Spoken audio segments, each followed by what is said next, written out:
नमस्कार दोस्तों, आपका हमारे YouTube channel JD online classes में स्वागत है। दोस्तों, आज हम डिस्कस करने वाले हैं एनटीपीसी ग्रुप डी की सामान्य विज्ञान में बायोलॉजी का चैप्टर वाइज ऑब्जेक्टिव क्वेश्चन। यह वीडियो आने वाली ग्रुप डी और एनटीपीसी एग्ज़ाम में बहुत लाभदायक होगा।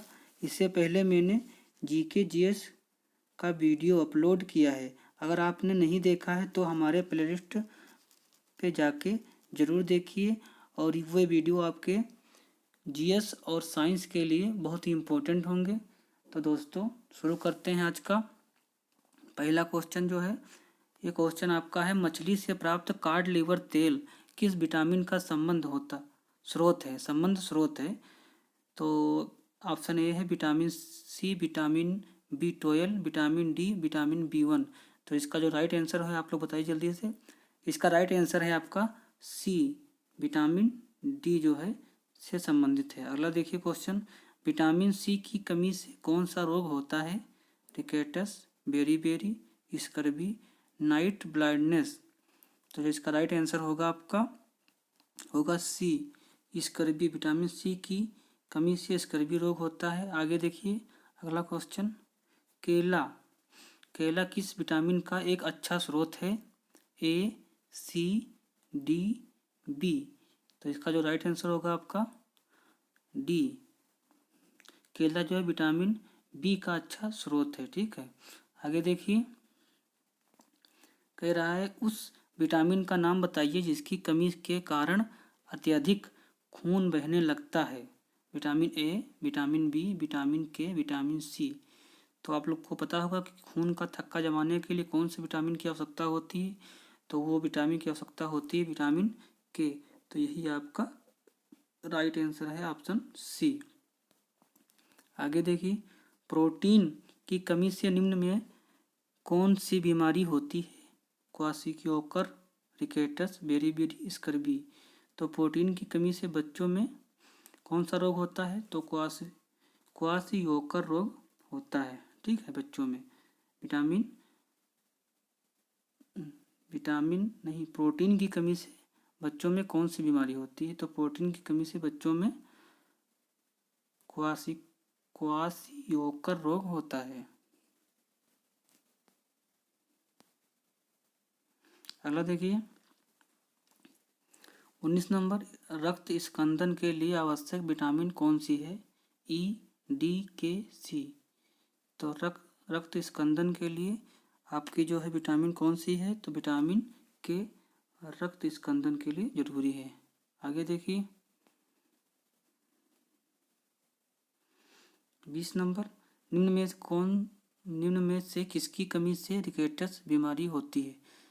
तो vitamin D, vitamin A, vitamin B, vitamin C. तो इसका जो राइट आंसर होगा आपका विटामिन डी की कमी से रिकेटस रोग होता है। आगे देखिए, पेयजल आपूर्ति में कोलीफार्म की उपस्थिति का लक्षण है।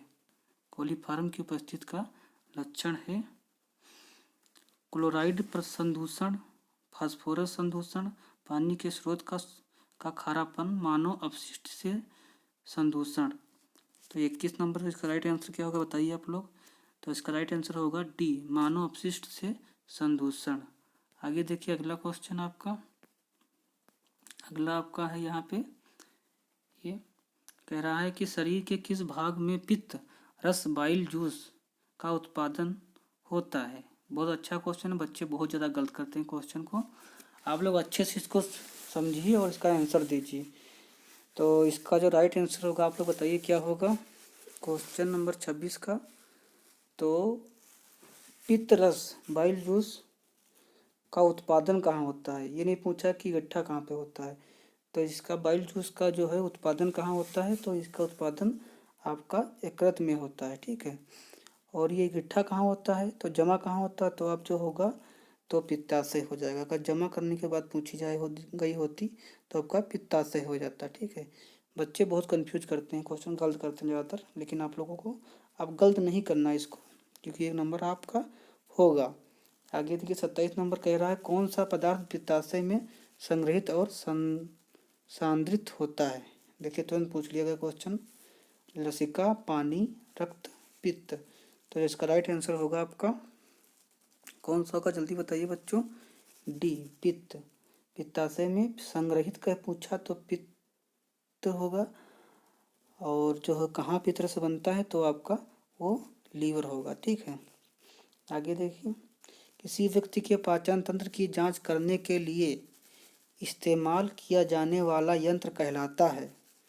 ठीक है, ओसिलोस्कोप, माइक्रोस्कोप, इंडोस्कोप, रेडियोग्राफ। तो बहुत अच्छा क्वेश्चन 28 नंबर है। इसका सही आंसर बताइए आप लोग इसका, कि पाचन तंत्र की जांच करने के लिए किसका इस्तेमाल किया जाता है। तो जिसका राइट आंसर होगा आपका सी, इंडोस्कोप का किया जाता है। आगे देखिए, पाचन में मदद करने के लिए शरीर में कौन सा एसिड प्रयोग किया जाता है। Boric acid, acetic acid, sulphuric acid, hydrochloric acid. तो इसका आप लोगों को पता ही होगा क्या आंसर होगा। तो इसका जो राइट आंसर होगा हाइड्रोक्लोरिक एसिड। अब हमारे पेट में कौन सा एसिड पाया जाता है, तो पाया जाता है HCl, हाइड्रोक्लोरिक एसिड। ठीक है, इसका जो है पीएच मान कितना होता है, ये भी पूछा जाता है कि पीएच मान कितना होता है। तो इसका पीएच मान होता है 1.5 से लेके 2.5 तक इसका पीएच मान होता है। इसी में इसका वेरी करता है। कई बार कितने एग्जाम में ये सवाल पूछा गया है। तो आगे चलते हैं दोस्तों, आगे बढ़ते हैं। तो कह रहा है 30 नंबर, भोजन से प्राप्त ऊर्जा को कैसे मापा जाता है। Calorie, kelvin, fat, amperes. तो जल्दी बताइए आप लोग कैसे इसको मापा जाता है।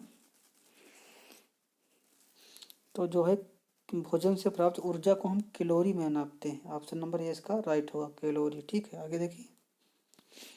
आगे कह रहा है क्वेश्चन, मानव शरीर का एकमात्र अंग जो पुनः सर्जित हो सकता है। दिल्ली, दिमाग, जिगर, अग्नाशय। तो जो इसका राइट आंसर होगा आपका सी, जिगर। मानव शरीर का जिगर को हम यकृत भी कहते हैं, इसको यकृत भी कहा जाता है। यही जिगर है, यही यकृत है। इसको इंग्लिश में लीवर कहते हैं, लीवर। आप लोग इसको अच्छे से नोट करिए, क्योंकि बहुत बार बच्चे समझ नहीं पाते हैं कि वही लीवर है, वही जिगर है, वही यकृत है। तो ये जो है पुनः विकसित करने की क्षमता इसकी बहुत ज़्यादा होती है। आपके लीवर की जो पुनः विकसित होने की क्षमता बहुत ज़्यादा होती है। तो इसका राइट आंसर होगा आपका सी, जिगर। आगे देखिए, मानव शरीर में कंठ को क्या कहा जाता है। अनुनादन तंतु, स्पंदनशील तंतु, वायस बॉक्स, थायरोरिटेनाइड, क्या कहते हैं बताइए इसका आंसर क्या। देखिए, जो अच्छे क्वेश्चन है उसका टिक भी मैं लगा कर रखा हूँ कि आप लोगों को अच्छे से क्वेश्चन बताना है।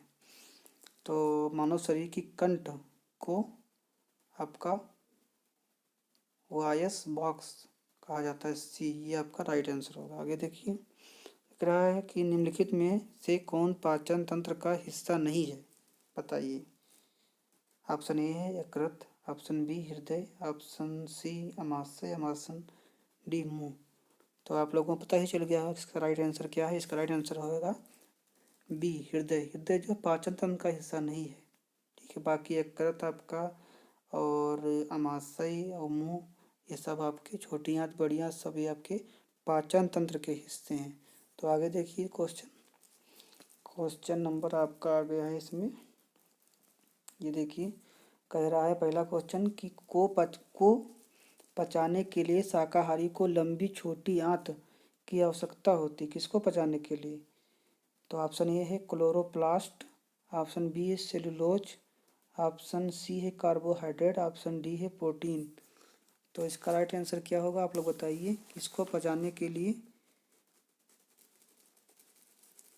शाकाहारी की लंबी छोटी आंत होती है। तो इसका राइट आंसर होगा जो आपका बी, सिलुलोज को पचाने के लिए जो है शाकाहारी में छोटी आंत की लंबी छोटी आंत होती है। ठीक है, आगे देखिए, मानव में भोजन और हवा के लिए सामान्य मार्ग है।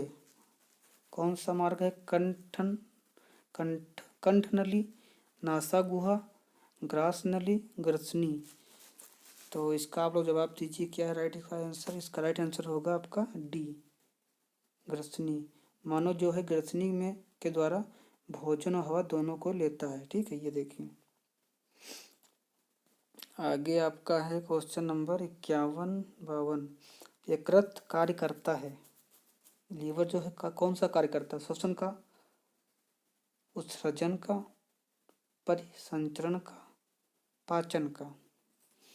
तो इसका जो राइट आंसर आप लोग बताइए 52 नंबर का। तो लीवर आपका कौन सा काम करेगा? लीवर जो है आपका कौन सा काम करेगा? तो लीवर आपका जो है पाचन का कार्य करता है। ऑप्शन इसका आपका डी सही हो जाएगा, पाचन का कार्य करता है लीवर। आगे देखिए, कह रहा है में मांसपेशियों के लयबद्ध संकुचन के परिणाम स्वरूप बच्चा पैदा होता है। किसमें? गर्भाशय ग्रीवा में, गर्भाशय की गर्दन में? नहीं, ये नहीं होगा। कह रहा है डिम्बवानी में, ये भी नहीं होगा। कह रहा है योनि में, नहीं, ये भी नहीं होगा। गर्भाशय, गर्भाशय की मांसपेशियों में संकुचन के लयबद्ध से बच्चा पैदा होता है, ये सही होगा। अगला देखिए, आगे कह रहा है गले में के छल्ले मौजूद होते हैं, उपास्थि के, जोड़ के, एरोलर के, स्नायु के। तो गले में किसके छल्ले मौजूद होते हैं? तो इसका जो राइट आंसर होगा आपका ए, उपास्थि के छल्ले मौजूद होते हैं। आगे देखिए 55 नंबर, लार ग्रंथि से एंजाइम स्रावित होता है। लार ग्रंथियों से ट्रिप्सिन, पेप्सिन, लाइपेज, एमाइलेज। तो इसका जो राइट आंसर होगा आपकी लार ग्रंथियों से कौन सा हार्मोन स्रावित होता है? तो आपका होगा ऑप्शन नंबर डी, ए माइलेज। लार ग्रंथियों से आपके दो प्रकार के हार्मोन्स स्रावित होते हैं, एक तो ये माइलेज हो गया, दूसरा कौन सा आप लोग हमें कमेंट बॉक्स में बताइए। ठीक है, तब आप लोग समझते हैं कि आपकी तैयारी अच्छी हो गई, आप लोग ऑब्जेक्टिव करने के काबिल हो गए हैं। तो अगला क्वेश्चन है, मानव पाचन तंत्र में से पित्त रस का स्रोत होता है। कहाँ से पित्त रस का स्रोत होता है? तो यकृत से, छोटी आंत, उदर, अग्नाशय। तो इसका राइट आंसर होगा आपका ए, यकृत से। इसे लीवर भी कहते हैं, बताया मैंने। इसे लीवर भी कहा जाता है और इसे जिगर भी कहा जाता है, जिगर। ठीक है, जिगर भी कहा जाता है। तो दोस्तों ये वीडियो आपको कैसी लगी है हमें बताते रहिए कमेंट बॉक्स में, और वीडियो को जल्दी से शेयर कर दीजिए और इसे लाइक भी कर दीजिए और सब्सक्राइब कर लीजिए चैनल को।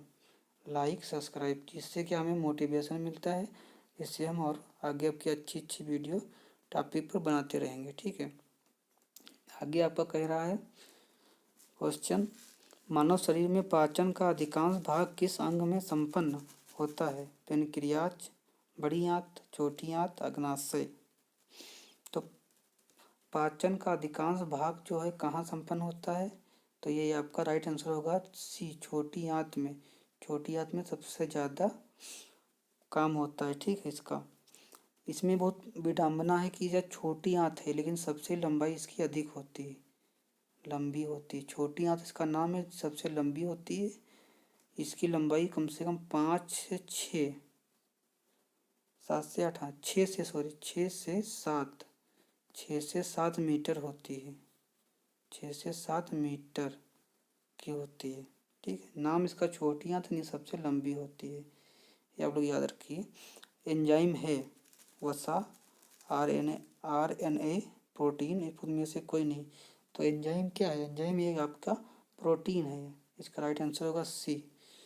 तो दोस्तों आज इतने रखते हैं सेशन, आगे मिलते हैं किसी नेक्स्ट चैप्टर के नेक्स्ट टॉपिक के साथ। तो दोस्तों ये वीडियो आपको कैसे लगी हमें कमेंट बॉक्स में जरूर बताइए, और हम इसका जो है पूरी साइंस का आपका बायोलॉजी, फिजिक्स, केमिस्ट्री को टॉपिक वाइज, चैप्टर वाइज, ठीक, चैप्टर वाइज एमसीक्यू के माध्यम से आपको अच्छे से कवर कराते रहेंगे और आपको कम समय में ज़्यादा ज़्यादा रिवीजन देंगे। तो आप लोग इसको देखते रहिए और लाइक शेयर सब्सक्राइब करते रहिए। ठीक दोस्तों, जय हिंद। फिर